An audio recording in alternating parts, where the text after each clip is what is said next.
Grigsby, we are back at it. We're doing the King Project. Thank you so much for giving me an opportunity to talk with you guys once again in regards to Dr. King and some of his great stuff that he got accomplished in his legacy. And I'm just giving you, again, just slices of the pie. And, I'm doing a big overview on a lot of different things that he's accomplished.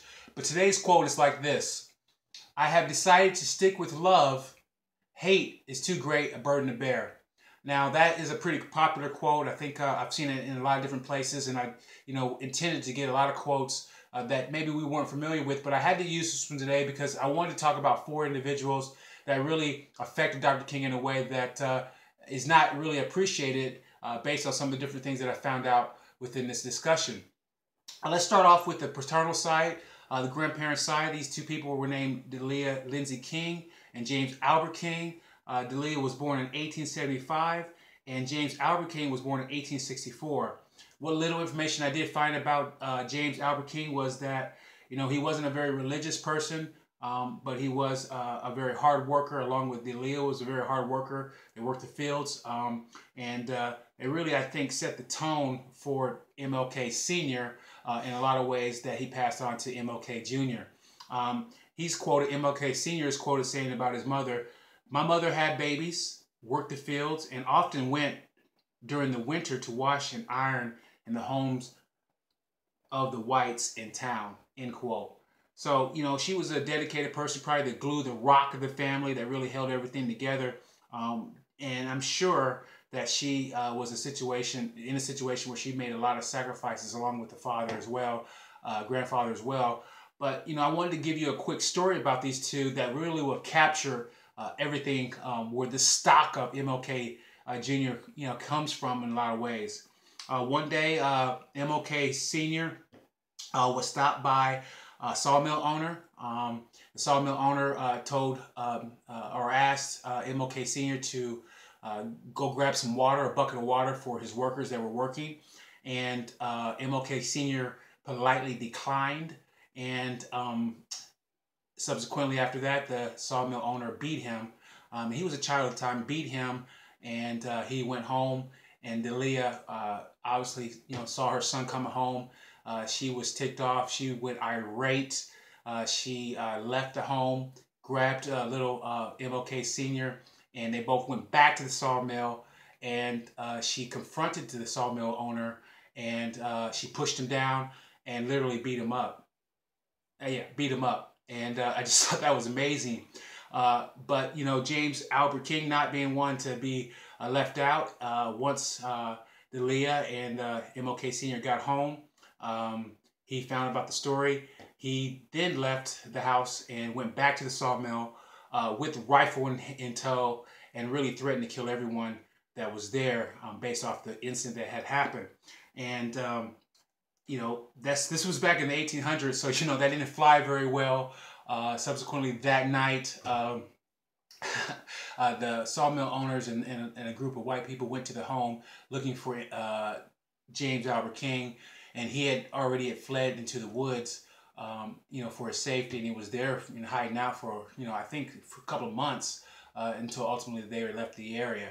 So I just wanted to give you a quick little glimpse of kind of who the people, his grandparents were, and kind of who they were back even then, and kind of how they were when it comes to, really standing up for themselves in a lot of ways. I just think that's just blockbuster in a lot of ways, and I was really pleasantly surprised to hear a little bit about that.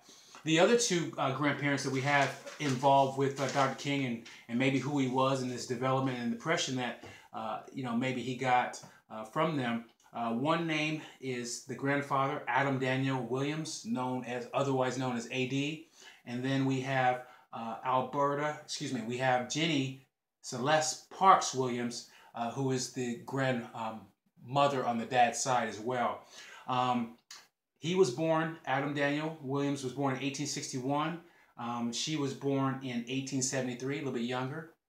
Going back to Adam Daniels, he was someone that was very symbolic, if you will. His birthday was originally, I believe, in 1861, but he celebrated his birthday in 1863 in January because it was the day after the Emancipation Proclamation. So he was someone of symbolism and ultimately faith as well, going to be a minister.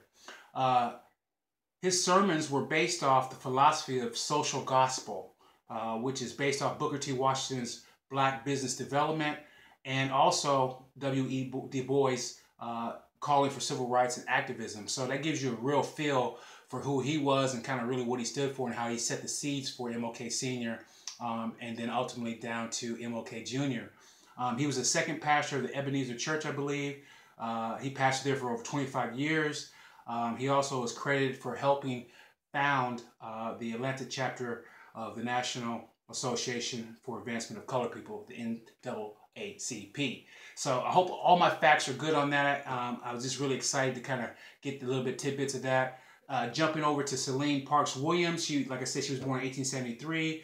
Not very much information, but what I did find out, she was one of 13 children. She was a very intelligent young child. She began studying and taking classes at Spelman Seminary at age 15. So I just thought that was pretty cool. She only had one child, and that child was Alberta Christine Williams King. She was known in the church as Mama.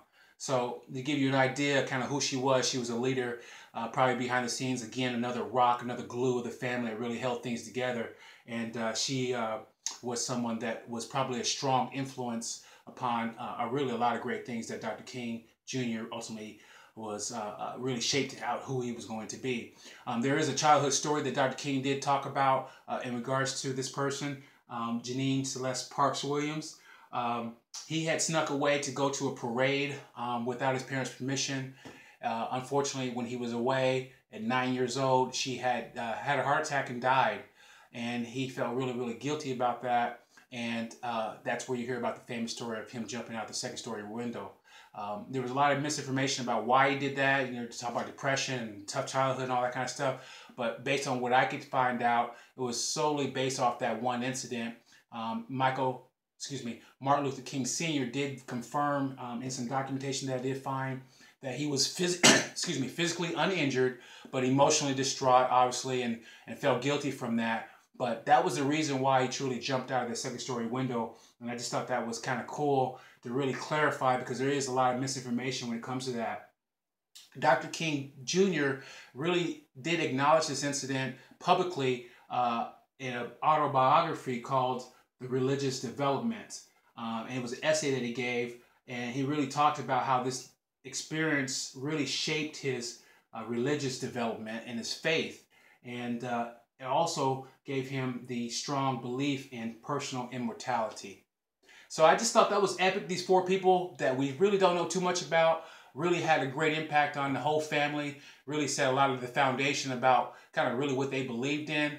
And I just wanted to share that with you with the King Project today, and I hope you guys enjoy the little tidbits. I hope I got some of those names and dates all good. Please, in the descriptions or in the comments, you can correct me. No worries at all, but I hope you enjoyed that. I really enjoyed the stories. I really enjoyed my research on this topic, and I look forward to sharing more with you in the King Project for the whole month of October.